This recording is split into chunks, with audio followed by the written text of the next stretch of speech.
Alright. Here is combat guide, you medieval bastards.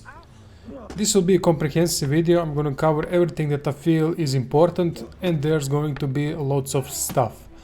So let's get right into it, and let's start with the basics. At the bottom of your screen you can see health, stamina and opponent's condition. Basic thing that you need to know about stamina is this: you must not run out of stamina. If you run out of stamina, not even plate armor will save you from damage, because when you run out of it, you are receiving damage, period. You can have more defense than opponent's attack, but you're still gonna receive damage if you run out of stamina.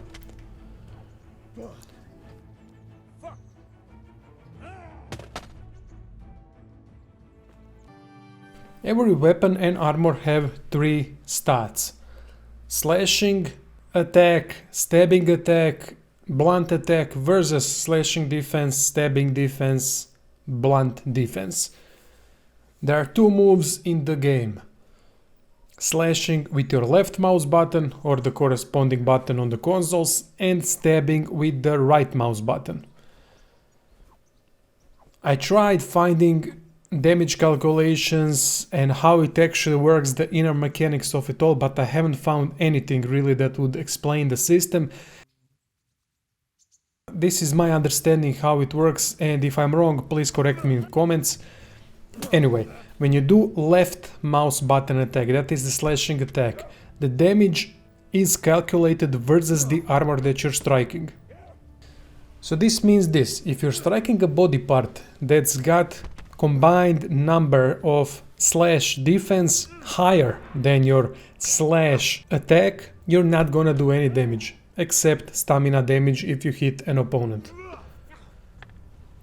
If that same body part that you're striking's got combined lower blunt defense compared to your blunt attack, then you're gonna do damage that is calculated simply like this: your attack value minus their defense. I believe that's how the system works. However, if you stab an opponent with the right mouse button, then your damage is calculated versus enemy's armor, stab, defense. I have no clue if slash or blunt is calculated into stabbing. Anyway, that's my understanding. If I'm mistaken, please correct me in comments.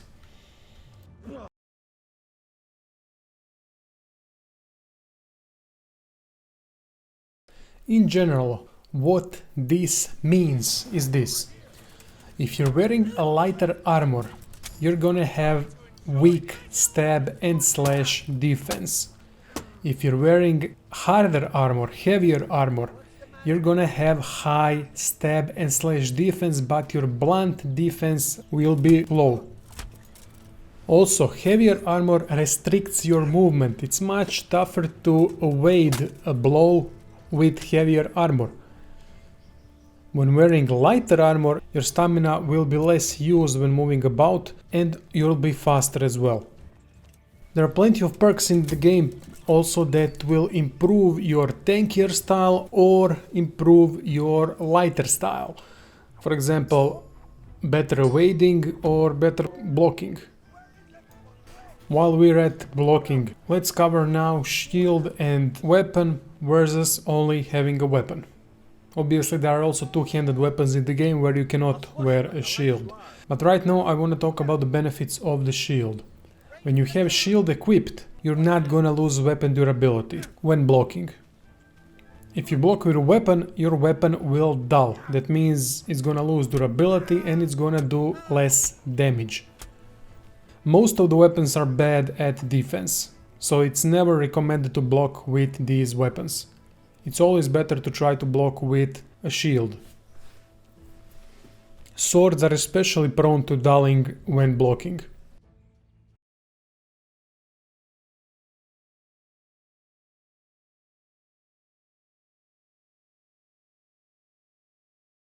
Here is a good tip for everyone. Always have two types of weapons in your inventory. One that will do high slash damage, one that will do high blunt damage. In most cases, when fighting camps full of opponents, you're gonna find one of them having some kind of an armor, while most of them will have nothing. For most of them, sword is more than enough. Anything actually that does slash damage is more than enough. But for the guy in armor, it's best to use blunt damage type unless you have some kind of an amazing sword. One more thing, when using long swords without a shield, you will automatically hold them in both hands. So it's technically a great sword, because there are no great swords in this game. But you make it one by removing the shield. Without the shield, combos with any weapon are much easier to pull off. For example, I managed to pull off short sword combo many times without the shield, but with shield I just couldn't do it. I don't know if it's even possible. So in general, shield provides better defense. Without the shield, you're better offensively.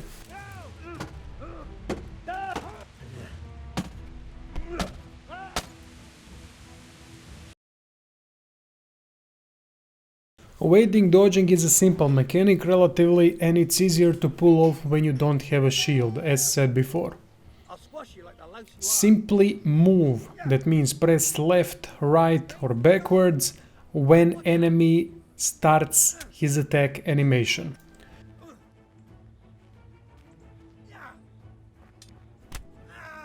After dodging, you can go directly into the clinch position, spam F button to win the clinch and then go ahead with the attacks. Or you can try stabbing or slashing opponent immediately after evading.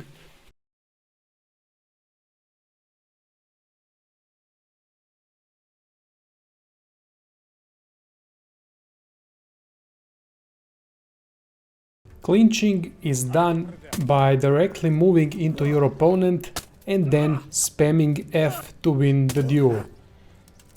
There are some perks that will make clinch easier, like Clinch Master perk. The good thing about clinching is that it will leave opponent open for an attack. If you win it, obviously. But it's sometimes hard to capitalize on it, so you're gonna have to be quick. Another good way to utilize clinch is through perfect block. If you manage to pull off perfect block, then go directly into your opponent, spam F button and afterwards go on with a combo or chain strikes or single strike or whatever you want.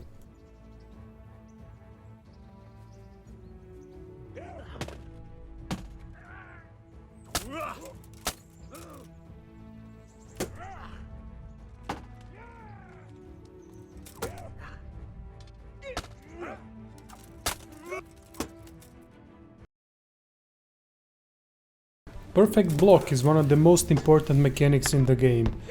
It is done by pressing the block button when the shield in your crosshair becomes green. Time will slow down when you perform perfect block. After that there are many combinations, either go for a combo or clinch or single strike, up to you. This is one of the things that you need to master to be successful in combat. Chain striking means consecutively striking your opponent. It is done by pressing the attack button after connecting with your previous hit. That means you need to connect with an opponent. It needs to be either a normal block or a clean hit. At that time, when your strike lands, press attack once more and you will continue doing strikes. The thing is, chain striking is easily interruptible by doing perfect blocks and evading.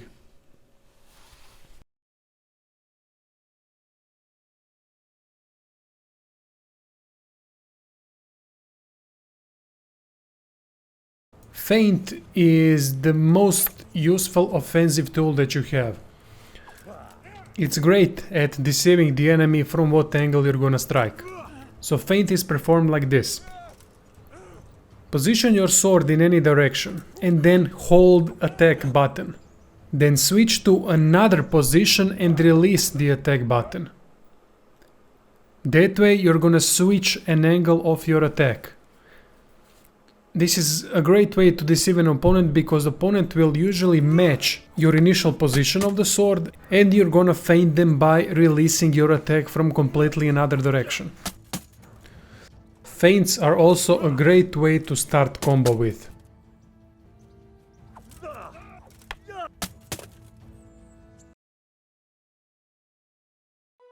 Counter-strike or riposte is done automatically. To learn it, you need to go to Captain Bernard near the combat arena in Ratage, whatever.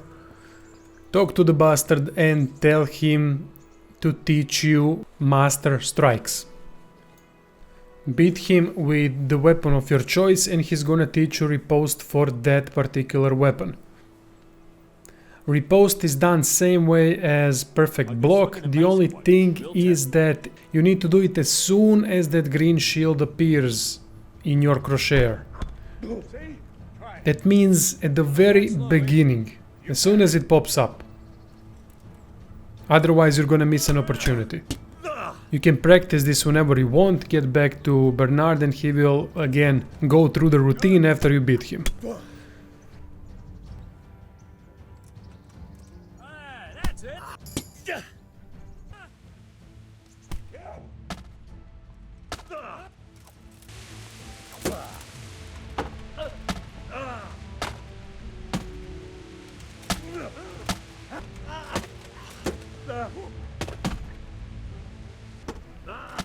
I noticed another thing, when using weapon and the shield combination, you can do double tap when doing the riposte. Simply when you connect with the first riposte attack, press attack one more time. That way you'll do the double strike. I think this is unique to weapon and shield style because I haven't seen that done with any other type of weapon.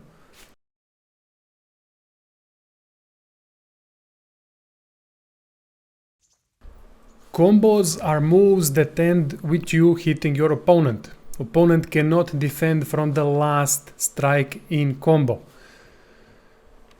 Combos can be learned in the combat section under the weapon that you want to use combo with. In combo chain, you must connect with every strike for combo to work.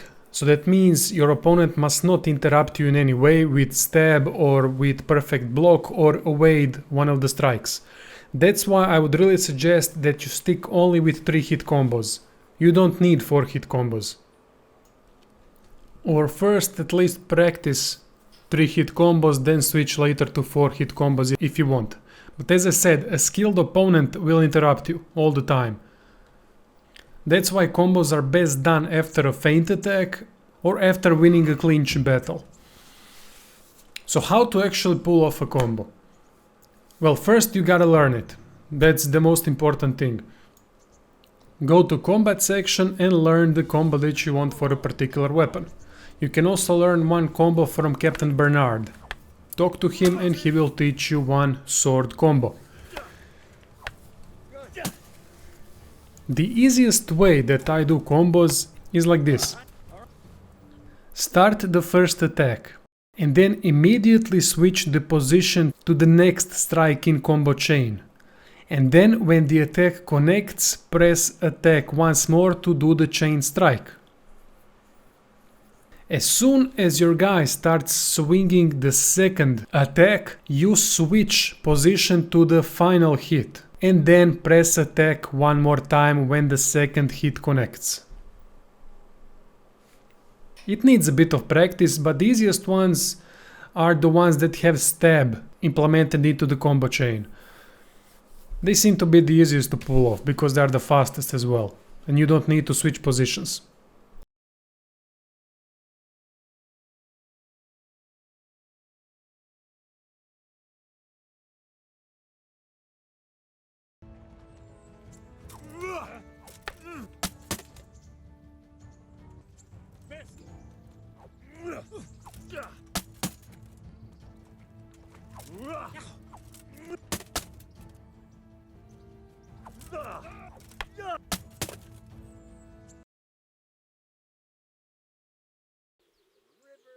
Now let's talk about clearing camps. It's all good when you're 1 versus 1.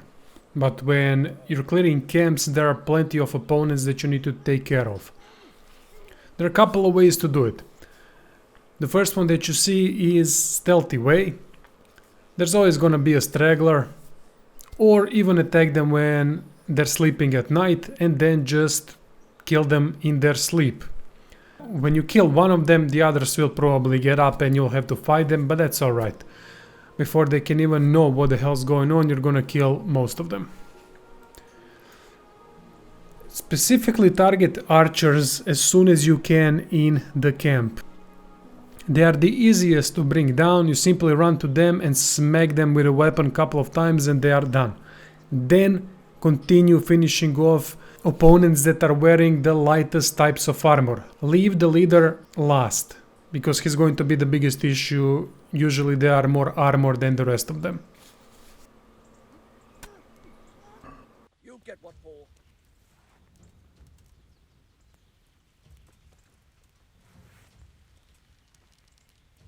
Shit! Leap!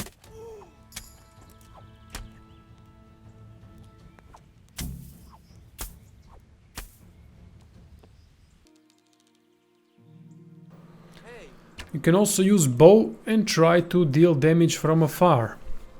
Some of them will just run away as soon as you start hitting them.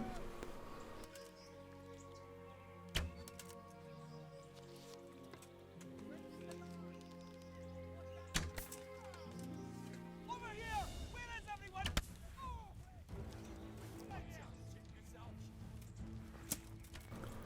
Next way is simply equip the toughest armor that you have, go in, kill the archers first, and then the opponents with the lightest type of armor, and then finish the leader last.